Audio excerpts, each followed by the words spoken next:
In this video, we shall discuss about isochoric process. The word isochoric means constant volume. Therefore, we are going to discuss about a thermodynamic process in which volume remains constant.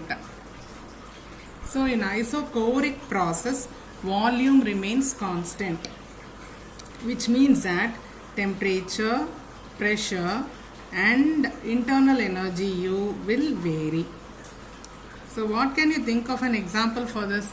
Our pressure cooking, where we close the lid of the cooker airtight, that air cannot get out of it, and when you heat it, the volume of the cooker remains constant, but pressure inside the cooker increases several times, and as a result the boiling point of the water is also increased and cooking becomes fast. So actually our pressure cooker is an application of isochoric process. So as I told you earlier in the earlier video, we know that PV is equal to mu RT.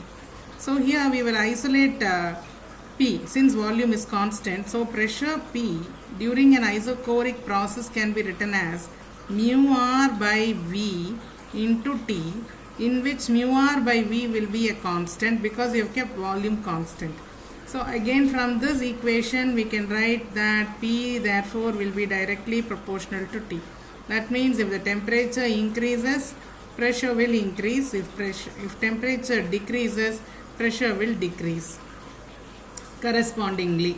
So as I told you earlier, as we did in the earlier equations, we can write that since pressure is directly proportional to temperature, if you plot a graph between pressure and temperature, taking temperature along the x-axis and pressure along the y-axis, supposing this is the initial temperature for which the initial pressure is this, then you will plot a point here.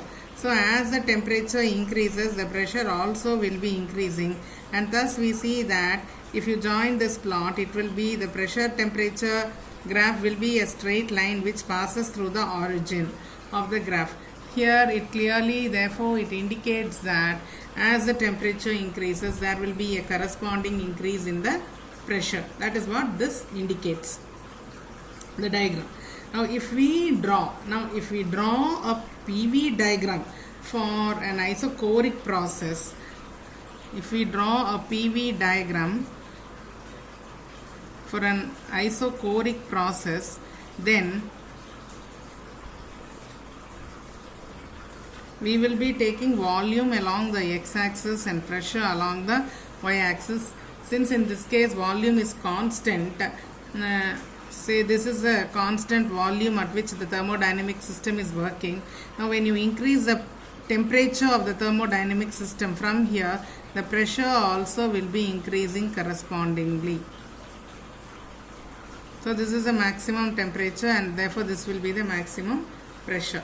Okay, so you see this line indicates a pressure volume curve for an isochoric process. Now if the temperature is being decreased, instead of increasing the temperature, if we decrease the temperature, what will happen? Keeping the volume constant, this volume is constant. Okay, now this is the pressure at a particular temperature. Now if you decrease the temperature, pressure will be also dropping. See, as soon as we put off the stove in the pressure cooker, if the cooking is done, and when we put off the stove, what we do, we wait for the pressure to fall, because when the pressure is so high, we won't be able to open the pressure cooker. We are waiting for the pressure to fall inside the cooker. For that, what are we doing? We are allowing the pressure cooker to cool, isn't it?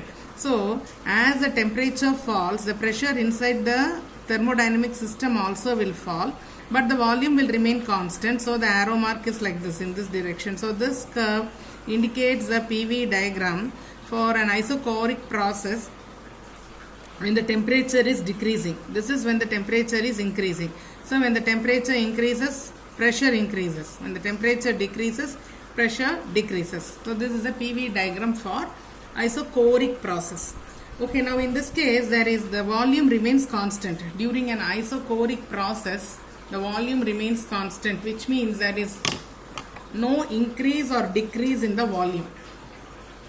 Okay, so volume remains constant. So work done, so delta V, that is change in the volume, is 0. Since change in the volume is 0, what is work done? Work done W is equal to P delta V. Since delta V is equal to 0, work done W will be equal to P into 0, or work done W will be equal to 0, which means during an isochoric process, work done is 0. No work is done by the system, thermodynamic system. So what happens? The internal, there will be only a change in its internal energy. Only the internal energy of the system will change. No work will be done during the isochoric process. So the first law of thermodynamics will become, we know that the first law of thermodynamics can be expressed as delta U is equal to Q minus W, where W is the work done by the system. Now here work done by the system is 0. Therefore delta U is equal to Q minus 0, or delta U is simply equal to Q, which means all the heat that you are supplying to the system is simply used up by the system in changing the internal energy. Now supposing if the system is not insulated and if the system loses some heat energy to the environment, then leaving that heat energy that is lost to the environment will not play any role in increasing the internal energy. Whatever heat is taken up by the system after losing to the environment will be used up in the system in increasing its internal energy or in changing its internal energy. Now you supply some heat externally, and as a result the volume is kept constant, and as a result the pressure increases. Okay, now if the system is capable of losing heat to the surroundings, and if you have stopped supplying the heat, once you have supplied an initial amount of heat, you have stopped supplying the heat, then after some time, you know what will happen? The system will be gradually losing heat to the surrounding through the conducting walls of the system. And what will happen? So as the heat is gradually lost, the pressure will gradually decrease and the volume is kept constant. So the pressure will gradually decrease and it will reach the atmospheric pressure. That is what I told you in the case of pressure cooker, where when we want to open the lid, we have to allow the pressure cooker to cool so that the pressure inside the cooker has to fall to the atmospheric pressure. So since the container, the walls of the cooker is not insulated, if you just leave it itself, it will be losing heat from the system, thermodynamic system, to the surrounding, and when it is losing the heat, the pressure will decrease, and this is what pressure decreases, and as a result we will be able to open the lid of the cooker after some time. So the highlight here is, during an isochoric process no work is done. So the entire heat energy that we have supplied is used up only in changing the internal energy of the system. Hope you understood this derivation. Thank you.